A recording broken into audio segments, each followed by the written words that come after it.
Bonjour et bienvenue à la capsule 6B qui fait suite à la capsule 6 pour les gaz sanguins et les microméthodes. Donc, dans cette capsule-ci, on va parler plus du rapport en lien avec les gaz sanguins. Sur la première page, vous avez tout ce qui est relatif à la pression barométrique et pour le contrôle.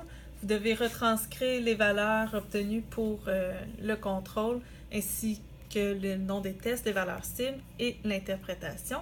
Quand on vous dit normal pour l'interprétation du contrôle, on sous-entend bien entendu que ça rentre dans les valeurs cibles. Ça ne veut pas dire que c'est un contrôle qui est normal d'un point de vue clinique. Ensuite, on a la validation du contrôle. Donc, c'est tout ce qui est en lien avec justement la validation du contrôle, mais sans nécessairement retranscrire ce qui est déjà inscrit dans le tableau. Donc, on vous demande plus qu'est-ce que vous pensez de votre contrôle et est-ce que vous validez vos résultats. Les 5 pages suivantes concernent l'interprétation clinique des patients. Donc, vous devrez prélever 5 patients, dont l'enseignant. Vous avez à agrafer le feuillet des résultats. Vous devez compléter le tableau qui correspond. Test valeur obtenue, valeur de référence et l'interprétation. Et les lignes qui suivent en dessous, ça concerne l'interprétation clinique, mais vous n'avez pas à retranscrire les informations déjà inscrites dans le tableau. Donc, c'est vraiment pour compléter votre interprétation clinique selon les critères établis.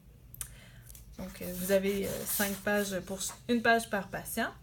Ensuite, ce qui va aussi compléter votre rapport, c'est une feuille que l'enseignant va agrafer une fois le rapport corrigé. Ça va être l'évaluation formative de votre microméthode. Donc, il n'y a pas de point attribué à ça. C'est juste pour évaluer si votre microméthode, le tube ETTA, la qualité du spécimen, est-ce qu'elle était bonne. Et vous allez avoir une deuxième feuille qui va être aussi ajoutée. C'est l'évaluation sommative du prélèvement capillaire que vous avez fait sur l'enseignant.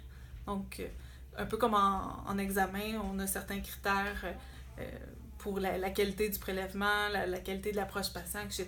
Donc, est-ce que c'est adéquat là, pour votre niveau en 3e année? Donc, c'est une évaluation sommative qui va être faite et c'est des points qui sont alloués aussi au rapport. Donc, c'est ce qui termine la capsule 6B.